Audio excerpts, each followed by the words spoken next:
Hi and welcome to this week's Lightroom TV video tutorial.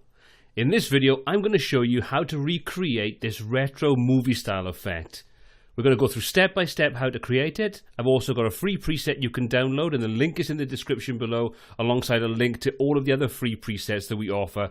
So take a look at this, check it out, see exactly how you do it, and then you can look at recreating this effect yourself.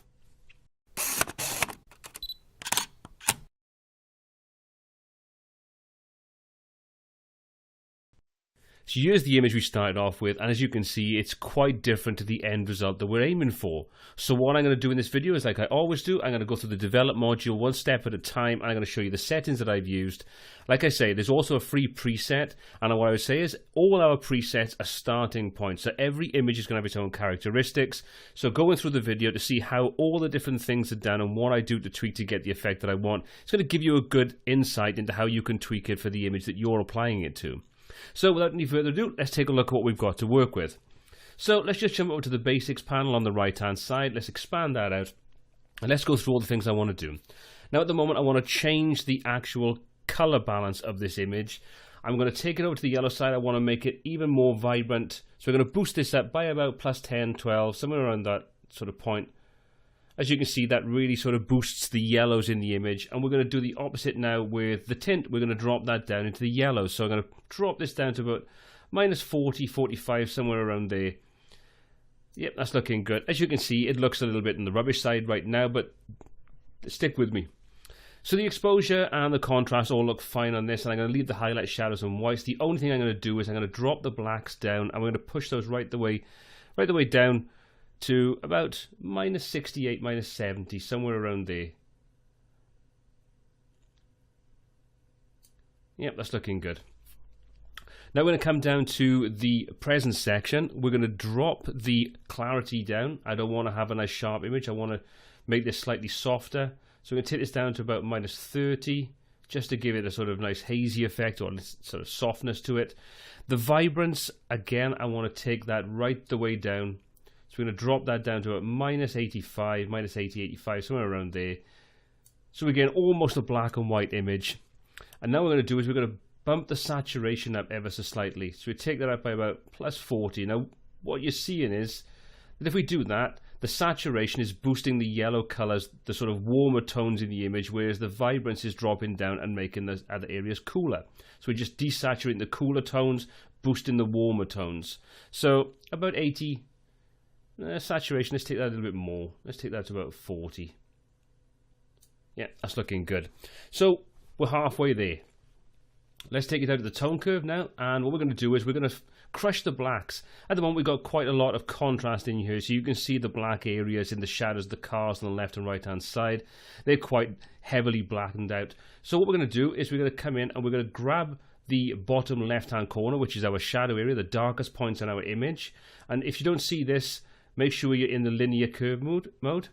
If you're not, just click on the little symbol in the corner. You'll see it'll switch us between the two different modes. Now all we're going to do is come over to this bottom left hand corner and we're going to drag that up. I want to open those blacks up. And there we go. So you can see now the blacks are no longer jet black. They're more of a dark grey. So that gives that sort of cinematic look. And what we're going to do is the opposite. We're going to come to the highlights and we're going to drop those down a little bit just to flatten the highlights out a little bit. Only a small amount, probably about 5 or 10%. That should do exactly what I want. So let's just A-B that. So you can see there's the before and there's the after. So with that done, I'm now ready to move on to the actual colors that I want to take out of the image. So we're just going to expand out the HSL slider. And I'm going to cut the saturation and we're going to start dropping the reds, orange, yellows and greens down to take those out of the image itself. So let's drop the reds down. I'm going to go to about minus 65 on that, minus 60, 65, somewhere around there. Same again with the oranges, a little bit less on this, take that to about 40, around the 40 mark. Yellows we're going to drop down to about the same. And we're going to take the greens down and we're going to take those out completely. So all's being left in there now is the yellow that influences it. So that's looking pretty good. We've finished with the HSL section now, and let's come down to the split toning. So in the split toning section, I want to go through and apply some highlight coloration and some shadow coloration. Now, different movie effects will use different color combinations for this kind of thing. And for this example, we're going to take this over and we're going to get the split toning to around the 60 mark, which is going to give us the sort of orangey yellows in the highlights. I don't want to go crazy with this, so I'm going to keep this quite low. Probably around 10 or 12 is going to be more than enough. So you can see it introduces some warmth back into the sky where we've got the sun flaring through the trees. Now they're going to do the same thing for the shadows. We're going to give this a different color. We're going to give these a sort of a bluey teal kind of tinge. So we're going to take that over till we get to the kind of color scale that I want, which is around in between the blues and the greens, which is going to give us that sort of that teal color. And we're going to give this a slight teal tint as well. Not crazy, about 10 or 11, and you can see the shadow areas now start to take on that slight blue tint. So you can adjust this to get exactly what you want. You can try different color combinations to get the effect that you like. So let's just take a look at the before and take a look at the after. You can see it's quite subtle, but the image now starts to cool down, gets more of a green tinge to it, and like I say, we put some warmth back up into these highlights and where the sun's coming through.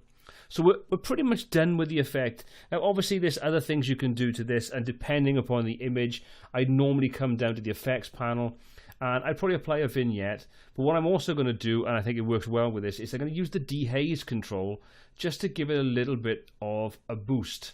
So I'm going to take that up. I'm not going to go crazy with it, but take it a fair way up. Let's take a look at before and after. You can see it just crushes it down a little bit more. And if I take the vignette, bring that down just to sort of darken those edges off and bring the subject into the main focal point. So I'm going to leave it there pretty much. So before we wrap this up, let's take a look at what we started off with and where we've ended up. So this is our final result, and we started with this image. So you can see there's a considerable difference between the two. The one on the right, the one we've worked with, has that much more cinematic feel to it. We've cooled everything down, give it a sort of slight color tint, and I think it gives it a really good moody effect. Well, that's all there is to this particular effect. Like I say, if you want to grab the preset, it's in the description below.